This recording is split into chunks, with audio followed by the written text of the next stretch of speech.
Honour, you have 10 minutes. Thank you, Ceann Comhairle. I've listened attentively to Deputy Cullinan and Deputy Quinlivan. I think it is timely that the House is having this debate this evening. The programme for government contains a commitment to tackle the problems caused by increased casualisation of work and to strengthen regulation of precarious work. The University of Limerick UL study on zero-hour contracts and low-hour contracts highlighted the issue of workers on low-hour contracts who consistently worked more hours each week.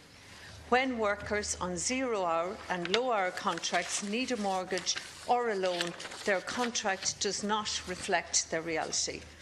The UL study made recommendations to deal with such situations. It also made a number of broader recommendations aimed at protecting vulnerable workers on low-hour contracts, or what they termed if and when contracts. I am committed to bringing forward legislation to protect workers on low-hour contracts as a follow-up to the UL study. My department received 48 responses to the public consultation, and we will take these into account.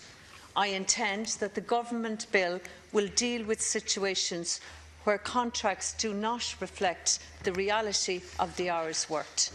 The government bill will bring forward proposals informed by the UL study itself and also the extensive material and practical examples provided by respondents to the consultations. Proposals must be balanced and work in practice. Unfortunately, this private member's bill is not balanced and will not work in practice. This bill is fundamentally flawed, and I believe, in fact, that nobody from Sinn Féin has thought through about its practical implications. It does not focus on the issue of low-paid, vulnerable workers.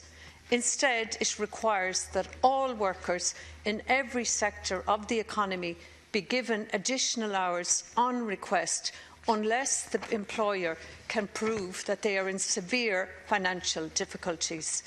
Clearly, this bill is motivated by a dispute between a single retailer and a union. I understand the workers concerned work many more hours over extended periods than their contracts reflect.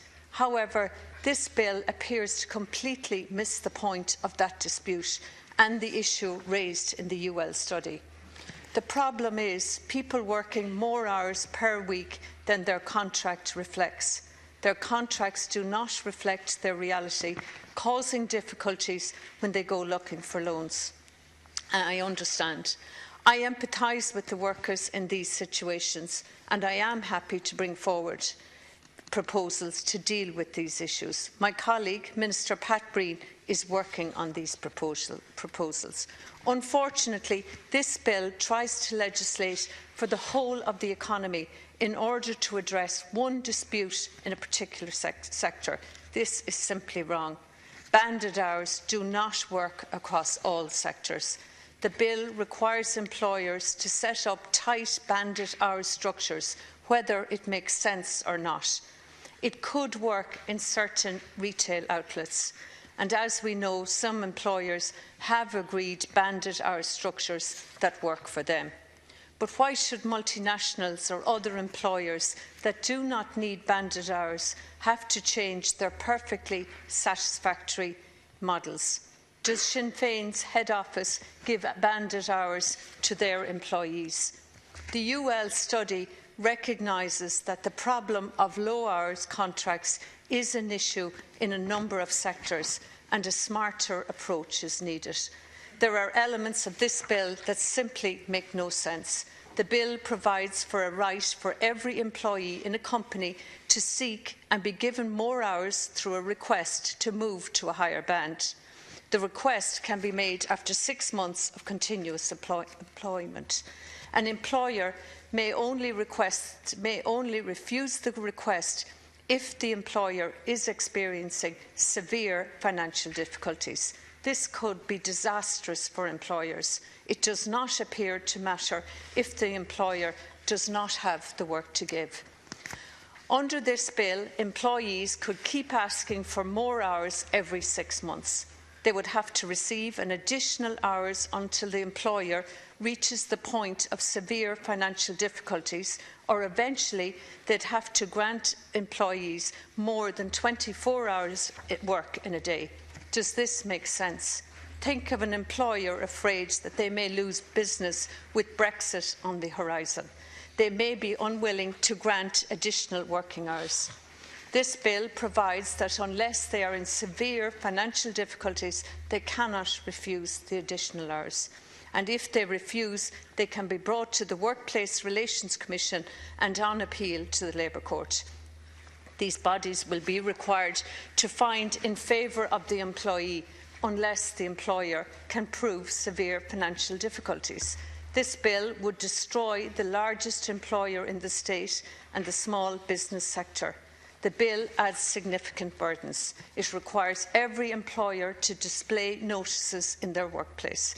These notices will have to show the number of hours being allocated to workers in the next week or month and the relevant bands. These notices will have to be in English and Irish and in other languages as required. So, imagine telling a Silicon Valley company that they have to display work rosters as Gaeilge in Ireland. This is clearly a significant additional burden which will apply to every employer, even if all their employees are full-time and there are no rosters. It applies to every business from the corner shop to the largest multinational. A further flaw in the bill is that the 6 months reference period is too short. What about seasonal work patterns? Think of someone working in the summer peak from March to September. They will have the right to more hours than they worked over the summer unless the employer is in severe financial difficulties. There were 48 submissions received in response to the public consultation on the UL study, and they reflect a broad range of views. I intend to bring forward proposals informed by the responses to the public consultation.